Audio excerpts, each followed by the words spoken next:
বর্তমান সময়ের জনপ্রিয় জুটি মুশারফ করিম ও সামান্তা পারভেজ। দিন দিন বাংলা নাটকের জনপ্রিয়তা বেড়েই চলেছে। সেই ধারাবাহিকতায় আবারও নতুন নাটক নিয়ে হাজির হয়েছেন জনপ্রিয় এই জুটি। নাটকটির নাম তিনি বিরাট ক্ষমতাবান। এই নাটকটিতে অভিনয় করেছেন বর্তমান সময়ের আলোচিত অভিনেতা মুশারফ করিম ও আলোচিত অভিনেত্রী সামান্তা পারভেজ।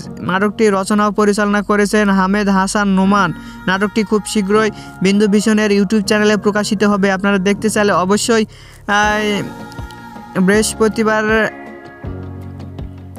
দুপুর 1টায় বিন্দু ভিশন ইউটিউব চ্যানেলে চোখ রাখুন এবং নিয়মিত নতুন নতুন নাটকের আপডেট পেতে হলে অবশ্যই চ্যানেলটিকে সাবস্ক্রাইব করে রাখুন। পরবর্তী ভিডিওর জন্য অপেক্ষা করুন।